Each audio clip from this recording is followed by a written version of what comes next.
За YouTube үзэж байгаа хүмүүстээ бас энэ өдрийн мэндийг хүргэе. За өнөөдрийн Библи судал сургаал номлолтой та бүхний хамт байгаасаа гэж хүсэж байна. За өнгөрсөн 7 хоногт хэдүүлээ юун тухай үзлээ.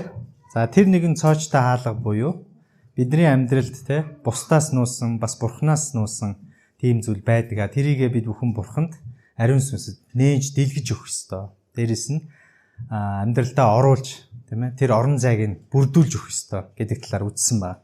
Тийм учраас Христ итгэгч бидний хувьд бол ямар нэгэн зүйлийг бурхнаас нуух ямар ч боломжгүй. Бид хүнээс нууж болно гэхдээ бурхнаас нуух боломжгүй тийм ээ. Йона шиг бурхнаас холдож зүхтаах бас ямар ч боломж байхгүй.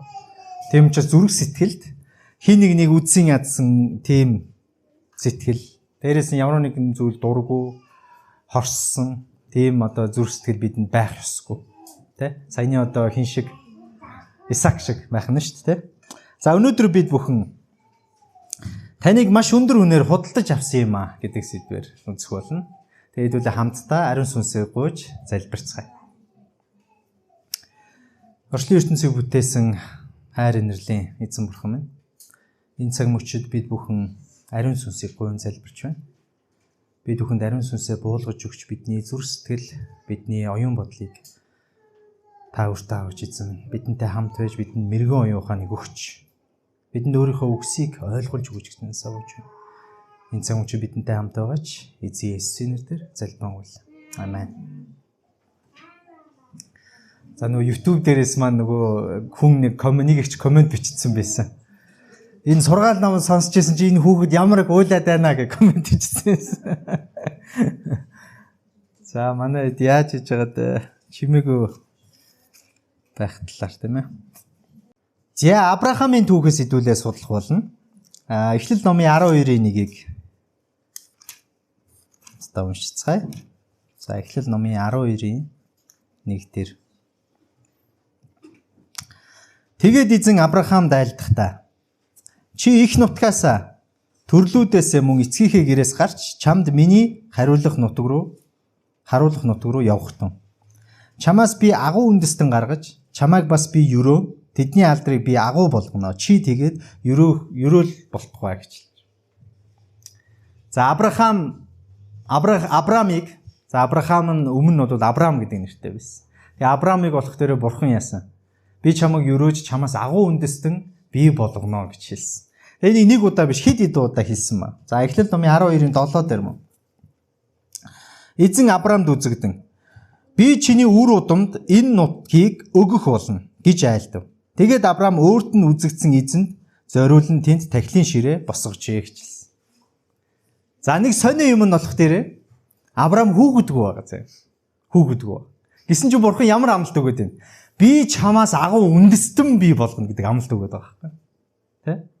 Энэ нэг юутэй ижилхэн бэ гэхээр нэг хүн жишээ нь эдэг хоолны мөнгөгүй болсон, байрны мөнгөгүй болсон хэцүүцсэн байж штэ. Тэгсэн чинь бурхан би чамайг саятан болгоно, тэр бомтон болгоно гэж байгаа даа гэж хэлсэн.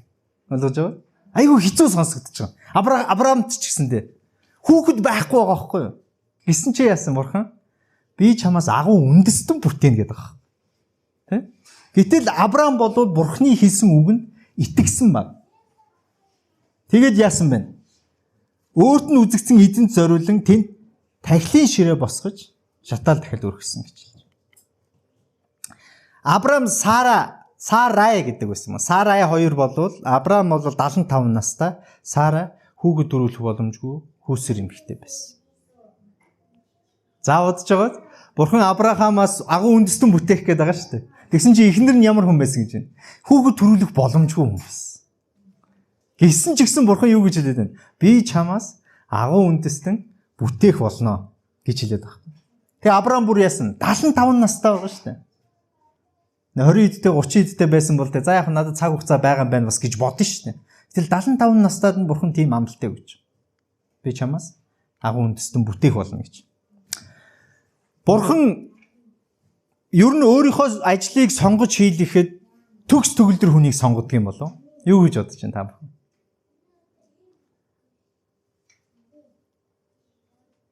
Төгс төгөлдөр хүнийг биш харин өөрийнхөө бурууг ойлгодог, ухаардаг, гимшдэг Тийм хүнийг бурхан сонгож өөрийнхөө ажлыг хийлгүүлдэг.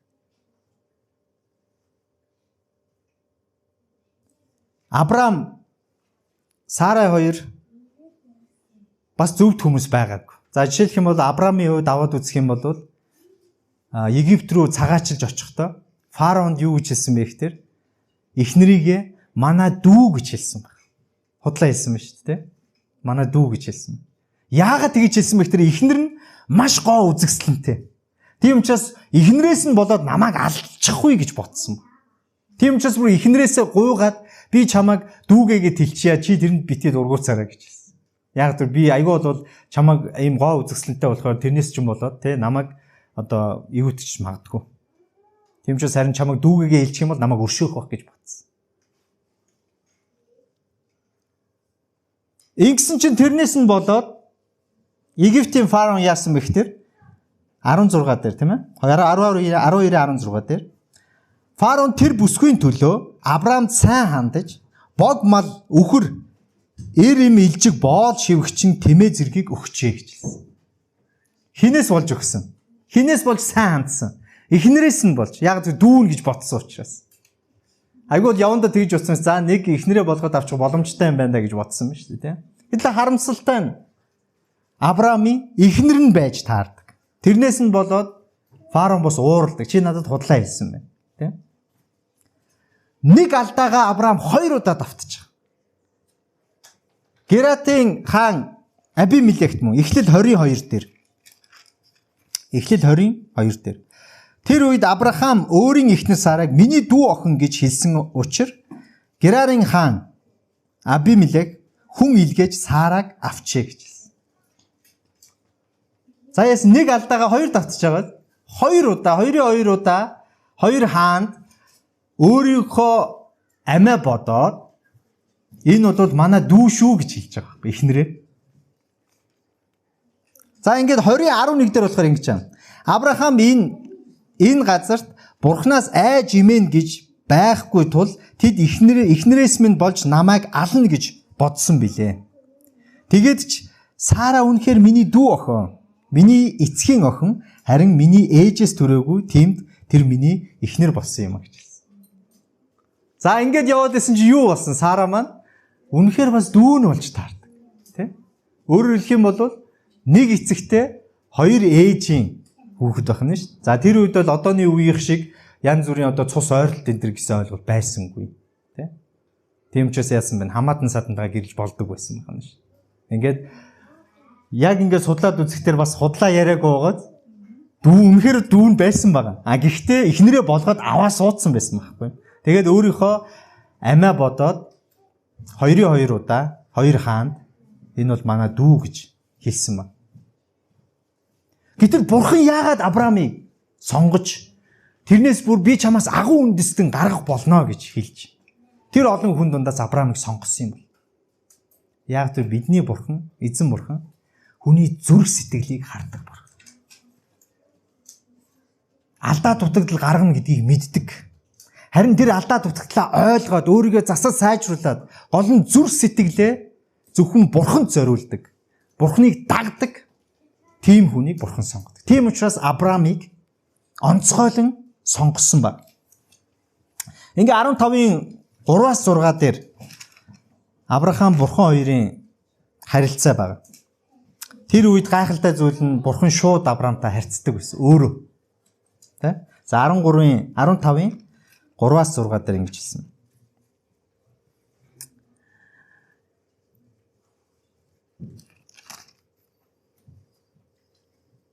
Авраам цааш нь та надад үр удам заяагаагүй. Харагтун гэрт минь өссөн хүү миний өв залгамжлагч болно гэж хэлжээ. Гэтэл бурхан харагтун эзний үг түүнд ирж тэр хүн чиний өв залгамжлагч болохгүй. Харин өөрийн чинь биеэс төрөх хүн л залгамжлагч болно гэв. Түүнийг гадагш гаргаж чи тэнгэр өд харагтун оддыг тоолж чадвас тоол гэв. Тэгээд тэрээр түүнд үр удам чинь ийм олон болно гэж айлт өгч. За юу гэжсэн бэ? Одоо Авраам маань бас бурхан гомдолж эхэлж штэ тий. Бурхан айгүй олоодаа хэлсэн маш би чамаас агуу үндэстэн бий болгоно гэж хэлсэн. Гэтэл Авраам одоо энэ дээр юу гэж хэлж байна? та надад үр хүүхэд заяагаагүй. Тийм ч одоо манай гэрт байгаа энэ хүү миний удам залгах хүү болгоё гэж хэлсэн. Гэтэл бурхан юу гэж хэлсэн? Үгүй ээ. Би чамаас өөрөөс чинь хүү төрүүлнэ. Тэгээд яасан тэр хүү бол чиний удмыг залгаж, тэр хүү бол чиний удмыг залгасан энэ орчлын ертөнцийг дүүргэх болно гэж хэлсэн, тийм ээ. Тэгээд гадагшаа гаргаад яасан? Тэнгэрийн оддыг тоолж чадвал чи тоол. Ийм их хэмжээний чи үр удамтай болох болно гэж хэлсэн. Өөдөө дэлхийн хүн ам мэдвүлээ 8 тэрбум гараа гэсэн. Тэ? Тэгэхээр энд Авраамийн үр удам маш их байгаа гэсэн. За ингээд бурхан амлалтаа өгөөл байдаг, тэ? Тэгсэн чинь Авраам, Сарай хоёр бол бурханд туслах гэж оролдож байгаа. Авраам, Сарай хоёр. 16-гийн 1-ээс 2 дээр. Авраамын эхнэр Сарай түүнд нэг ч хүүхэд төрүүлээгүй байв. Тэрээр Хагаар нэртэй нэгэн Египт зарц бүсгүйтэй байв. Сарай Авраамд эзэн намайг төрөхийг зөвшөөрсөнгүй. Ийм учраас та миний зарц бүсгүй дээр орно уу? Би түүгээр дамжуулан хүүхэдтэй болж магад гэж гуйсанд Авраам Сарайг сонсон дагжээ гэж. За одоо яасан? Бурхан Авраамын үр удмаас агуу үндэстэн бүтээнэ гэж хэлсэн байгаа шүү дээ, тий? Гэсэн чинь нөгөө хоёр ч хүүхэд байхгүй. Тэгээд Сара яасан нэг агуу санаа төрсөн. Ямар санаа?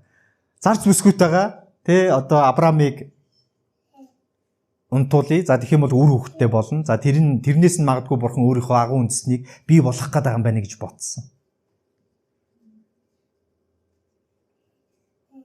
Ингэсэн чинь манай Авраам бас айгүй дуулууртай. Тэ? Дуулууртай. Одоо ингээ харахаар эхнэртэй базуулсан нөхөр шиг байгаа байхгүй. Эхнэр нь юу хэлэн тэрийг нь хийдэг. Тэ? За ингээд Авраам, Сарай хоёр бурхны өмнөр орж бурхны хүслийг биелүүлэхийг хүссэн байна. Өөрөөсөө тэгж бодоод байна шүү дээ. Гэхдээ чи бид хоёр хүүхэдгүй байгаад яаж бид хүүхэд төрүүлэх боломжгүй байгаад яаж бид хоёроос агуу үндэстэн бүтээх гээд байгаа юм болоо.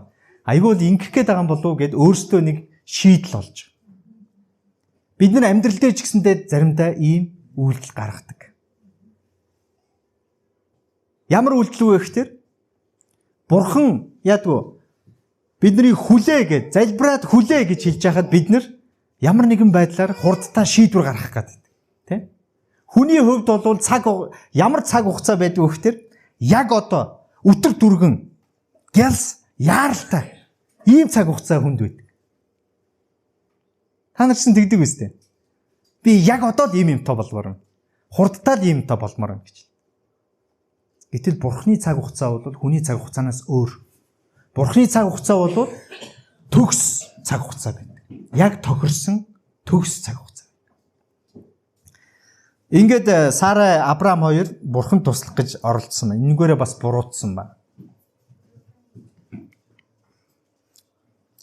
За бурхан Авраамтай дахиад ярилцсан. Эхлэл номын 17-гийн 15 дээр. 17-гийн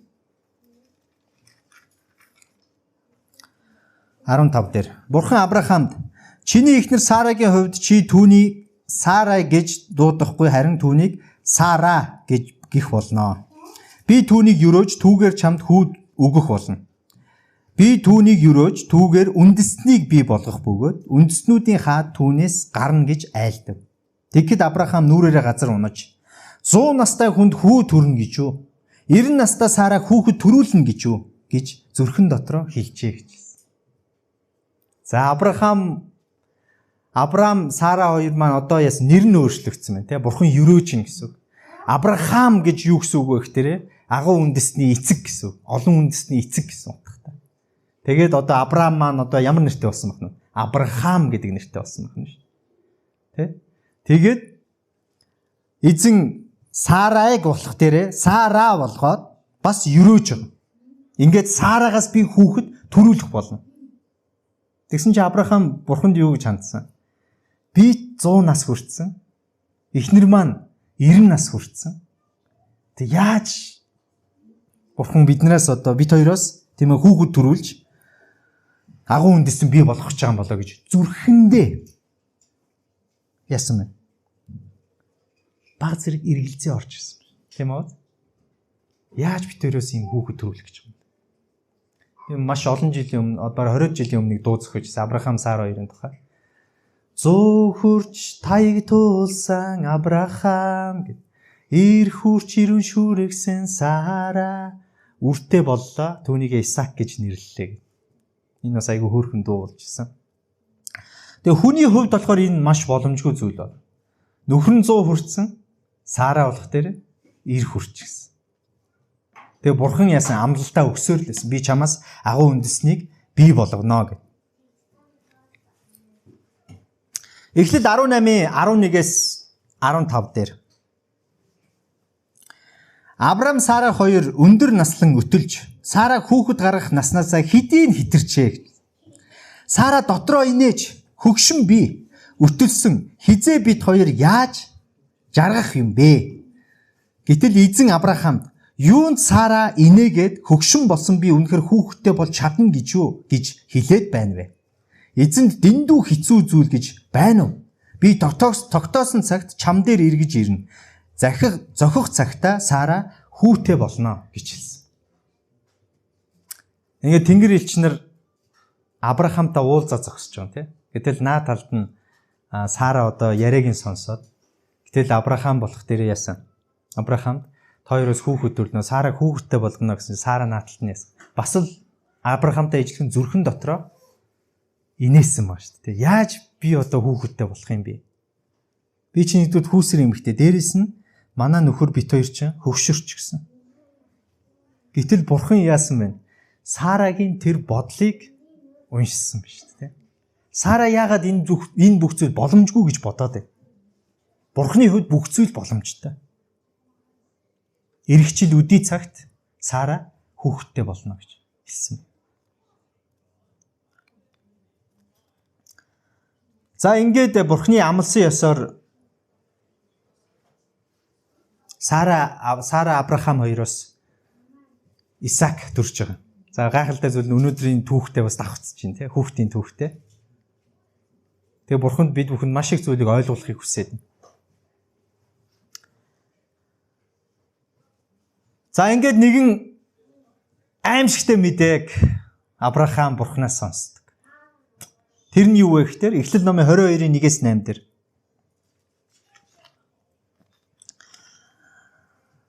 Эдгээр явдлын дараа бурхан Авраамыг сорж түүнд Авраамаа гэсэнд Авраам харагтун би энд байна гэжээ.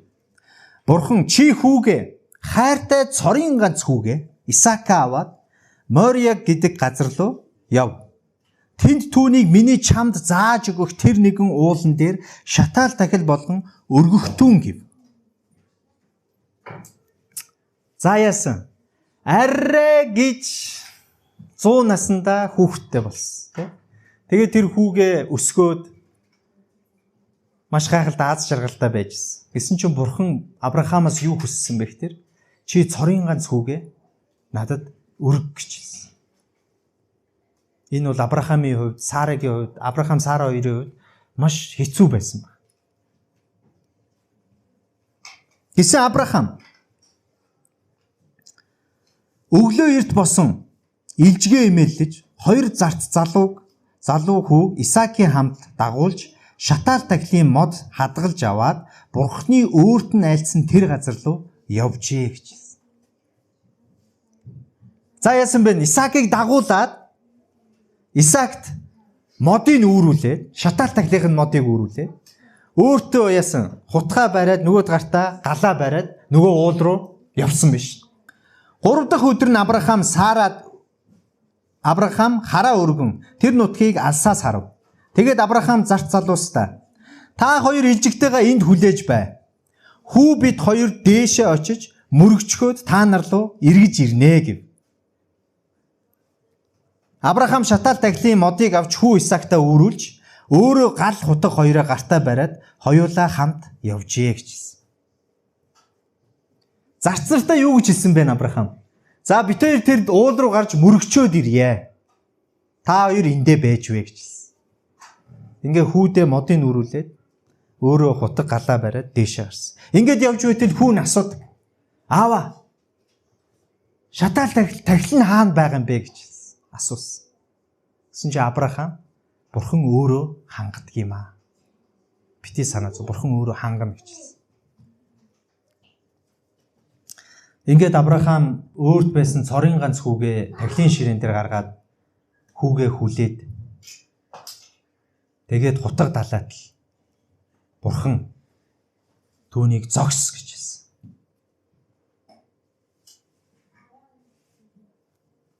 Учир нь чи цорын ганц хүүгээ надаас харамлаагүй тул чамайг Бурханаас имээдгийх чинь би мэдлээ гэж хэлсэн.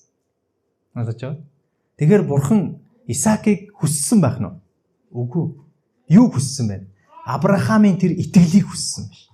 Ойлгож байна? Өөрт байсан тэр цорын ганц зүйлээ хүртэл надаас харамлахгүй өргөж байна гэд. Исаак чинь түүнд байгаа цорын ганц хүн шүү дээ. Өөрөөс нь төрсөн тийм ээ. Эхнэр Сара Авраам хоёроос төрсөн. Гэтэл тэрийг нь Бурхан яасан? Чи надад өрг гэж хэлсэн. Тэгээ Авраам юунд итгэж байсан бэ гэхээр Бурхан бүх зүйлээр хангадаг гэдэгт итгэж байсан. Тийм учраас хүүгээ асуухт нь тийм ээ. Шатаал тахил нь хаана байгаа юм бэ гэж асуухад Бурхан хангадаг юм а гэж хэлсэн.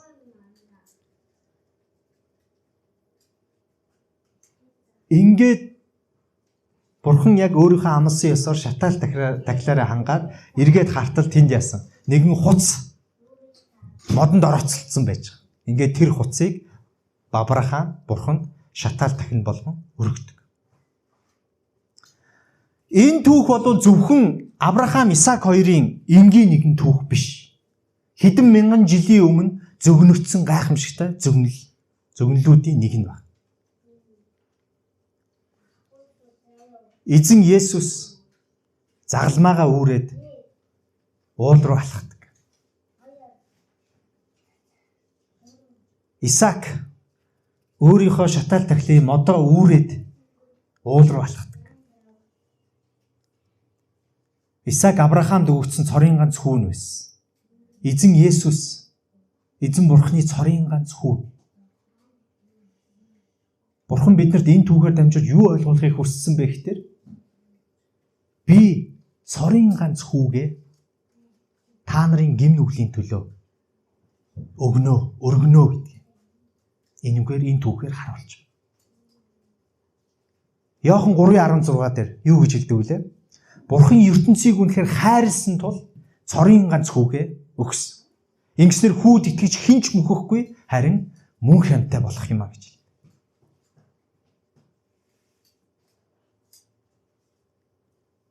Авраам цорын ганц хүүгээ Бурханаас харамлаагүй. Энэ түүхээр дамжуулж Бурхан бидэнд маш гайхамшигтай түүхийг харуулахыг хүссэн. Харин хүмүүс бид нар энгийн амьдрал дээр яасан? Бурханаас маш олон зүйлийг харамлдаг. Өөрсдийнхөө цагийг хүртэл харамлдаг. Мөнгийг хүртэл харамлдаг. Авьяас чадвараа хүртэл харамлдаг. Гэтэл Авраам тийм байгаагүй. Авраам Бурхан бүгдийг өгдөг, бүгдийг авдагч гэж бодож байсан. Тийм учраас цорын ганц хүүгээ ч гэсэндээ түүнд өргөхийг хүссэн. Гэхдээ Бурханд Исаакийн ам хэрэгтэй байгаагүй. Авраамийн итгэл хэрэгтэй байсан. Исаак болон эзэн Есүс өөрсдийнхөө үхлийн зэмсгийг нуруундаа үүрээд эцгийнхээ хүслийг биелүүлэхийн тулд уул руу алхаж байсан. Ойлгож байгаа биз? Исаак тийм жоохон хүүхэд байгаагүй. Тэр хөгшин 100 настай 100 гарсан хүнийг хангалттай хэмжээнд эсэргүүцэх чадaltaй байсан. Гэхдээ эсэргүүцсэн үү? Эсэргүүцээгүй. Аавынхаа хүслийг дагсан. Эзэн Есүс ч гэсэндээ энэ дэлхий дээр ирээ загалмай цовдлуулахдаа хизээч эсэргүүцээгүй. Яагаад вэ? Аавынхаа хүслийг биелүүлсэн.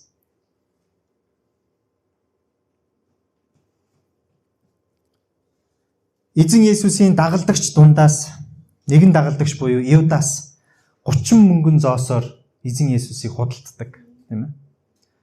Ингээд айрам цэрэг дагуулж ирээд за би нэг хүнийг үнсэн тэр хүн болвол та эдийн баривчлах эзэн Есүс байх болно гэж хэлсэн. Ингээд эзэн Есүсийг үнсээ барьж өгдөг. Тэр үед нэгэн дагалдагч нь яадгүй. Хуйнаас нэг сэлэм аваад нэг дагалдагчийн чихийг тасддаг. Гэтэл эзэн Есүс ирээд чихийг тэр дорн идгээж баг. Ингээд тэр дагалдагчтай юу гэж хэлдэг вэ гэхээр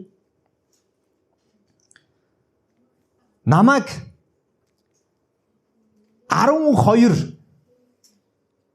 легон тэнгэр элчүүдээ тийм ээ эцгээсээ гуйгаад энэ бүхнийг дуусгах чадахгүй гэж та нар бодож байна гэж хэлсэн. Матай номын 26-гийн 53. Ойлгож байгаа? 12 легон гэдг нь хэд вэ гэхээр 72,000 тэнгэр элч. Бодоод үз. Эзэн Есүс загалмай цовдлогдох үедээ 72,000 тэнгэр элчээ дуудах боломжтой байсан. Яагаад дуудаагүй вэ? Хэрвээ дуудсан бол бид бүхэн мөнхийн үхлээс салж чадхааргүй байх байсан гэсэн. Ойлгож байгаа үү?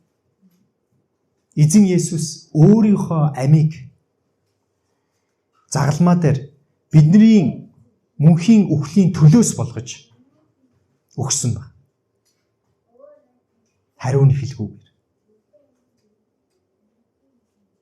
Тийм учраас Иохан 3:16 дээр Бурхан цорын ганц хүүгээ энэ ертөнцийг хайрлсан учраас цорын ганц хүүгээ өгсөн. Ингэснээр хүүд итгэж хинч мөхөхгүй харин мөнх амьтаа болох юм а гэж хэлсэн. Та хэд бодоод үзээрэй. Тэр үед эзэн Есүсийг загалмай цовдлогдож байхад маш олон хүмүүс доромжилж байсан. Юу гэж доромжилж байсан? Чи үнэхээр Бурхан тийм болвол одоо өөрийгөө харуулдаг. Бурхан тийм болвол наа загалмаа дээрээс одоо буугаад ирэх. Тэгэх юм бол бид нар итгэе гэж хэлж байсан. Тэр үед тэнгэр элч нар өөрсдийгөө бариад байж байсан биш үү? Бүхэл бүтэн 72,000 тэнгэр элч ирээд тэнд байсан бүх хүмүүсийг устгах боломжтой байсан. Тэр цэргүүдийг бүгдийг устгах боломжтой байсан. Хэрвээ тийм зүйл болсон бол бид бүхний аврал гэж байхгүй байх байсан.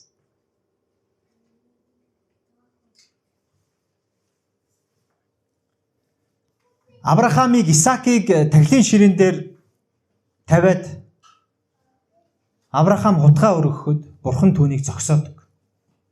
Унсаж байгаа. Харин эзэн Бурханыг цорын ганц хүүгээ загалмаа дээр цовдлоход түүнийг Бурхан зогсоохгүй. Яагаад зогсоосон бол бидэнд мөнхийн ам гэж байхгүй байх байсан.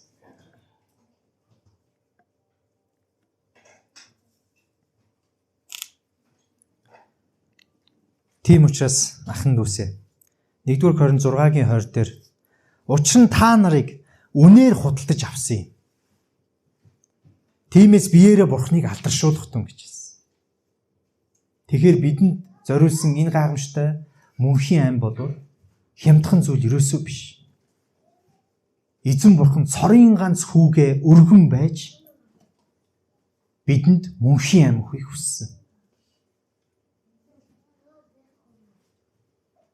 Тийм учраас цаг тутам эзэн Бурхантай ойрхон байж энэ гайхамшигтай түүхийг үргэлж санан дурсаж бодож үгээрээ үйлдэлээрээ бодлороо эзэн Бурханыг алдаршуулцгаая. Амен. Ингээд үлээ хамтдаа залбирцгаая. Орчлын ертөнцийг бүтээсэн гайхамшигтай эзэн Бурхан цорын ганц хүүгээ бидний гэм нүглийн төлөөс болгож үргэсэн танд маш их баярлалаа. Эзэм нь яг л тэр загалмаа дээр цовдлогдох үед бидний гэм нүгэл, бидний өнгөрсөнд үйлцсэн тэр гэм нүгэл бүгд цагаатсан билээ эзэм. Ингэснээр бид бүхэн өөхөх ялтай байсан бол мөнхийн амьтаа болох шагналтай болсон эзэм. Эзэм таны энэ гайхамшигтай агуу хайрт маш их баярлалаа эзэм. Тиймээс бид бүхэн өдөр тутам, цаг тутам тантай ойрхон байж, танд дуулууртай байж, таныг биеэрээ амьдралаараа алдаршуулахыг хүсэж байна. Тийм ч та бидэнтэй хамт байж, биднийг өдөртөн чиглүүлээч, тийм ээ. Эзэн Есүсийн нэрээр залбирanгуй. Амен. За тэгээд үлээ хаалтын дуугаа дуулцгаая.